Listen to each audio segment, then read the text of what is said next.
Let us see a transcription cycle in bacteria. So, the transcription is carried out by RNA polymerase. So, the bacterial core RNA polymerase can, in principle, initiate transcription at any point on the DNA molecule. So, there is a long DNA molecule. So, this RNA polymerase can start transcription at any point. It, however, initiates transcription only at promoters. There are some specific points, however.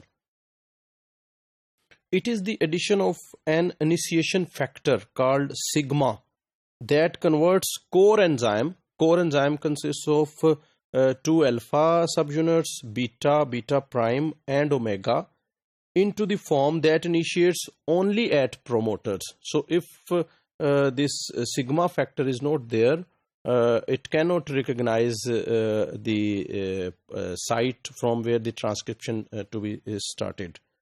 This form of the enzyme is called the RNA polymerase holoenzyme. So, all the 5 subunits plus this sigma factor is called RNA polymerase holoenzyme. In the case of Escherichia coli, the predominant sigma factor is called sigma 70. Promoters recognized by polymerase have 2 conserved sequences, each of 6 nucleotides, and these are separated by a non-specific stretch of 17 to 19. Sometimes some people say 17 or 18 nucleotides. So, on the DNA, there are 2 conserved sequences, and these 2 conserved sequences, they are separated by 17 or 18 or maybe 19 nucleotides. These 2 defined sequences are centered respectively at about 10 base pairs and at about 35 base pairs upstream of the site where RNA synthesis starts. So, these 2 are located upstream. That is the DNA before start of transcription. So, if this is the site from where transcription will start, the DNA behind this site is called upstream DNA. So, these 2 are present before this starting point. The sequences are thus called minus 35 and minus 10 regions or elements because they are minus than transcription region. This is the DNA molecule. This is the region which is actually to be transcribed, and behind this region there is minus 10 region or minus 10 element or minus 10 box. Similarly, this is minus 35 element or minus 35 box, and this whole is called the promoter region. So, this is the point from where transcription is to be started. And here you can see this is again RNA polymerase, and from these points at minus 35 and at minus 10 sequence, this RNA polymerase will bind to the DNA. The sigma 70 factor can be divided into 4 regions called sigma region 1, sigma region 2, sigma region 3, and sigma region 4. The regions that recognize the minus 10 and minus 35 elements of the promoter are regions 2 and 4 respectively. 2 helices within region 4 form a common DNA binding motif called a helix-turn helix. So, this is helix-turn helix. So, this is in the region 4 of sigma factor. One of these helices insert into the major groove and interacts with the bases in the minus 35 region. So, this is the region 4.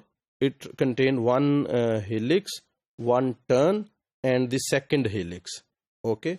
So, this will bind to the minus 35 region, and this 1 helix will insert into the groove, major groove of the DNA.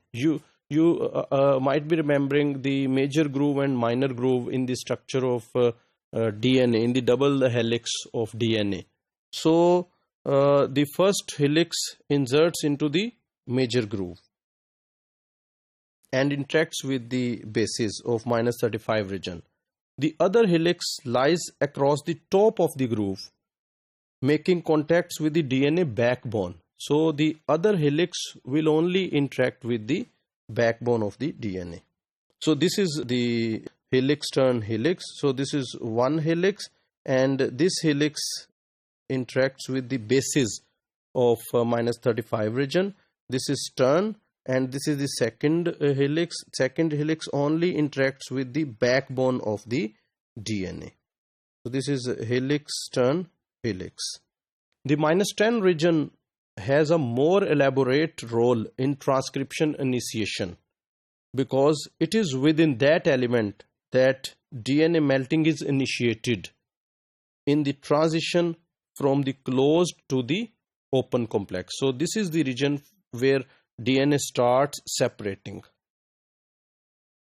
Thus the region of sigma that interacts with the -10 region is doing more than simply binding DNA. The alpha helix involved in the recognition of -10 region contains several essential aromatic amino acids that can interact with bases on the non-template strand in a manner that stabilizes the melted DNA. Two bases in the non-template strand are flipped out and inserted into the pockets within the sigma protein, where they make favorable contacts that stabilize the unwound state of the promoter region. The sigma subunit is positioned within the holoenzyme structure in such a way as to make feasible the recognition of various promoter elements. So its position is like that to recognize different elements of the promoter. Thus the DNA binding regions point away from the body of the enzyme rather than being embedded. That is, the DNA binding regions, they point away from the body of the enzyme.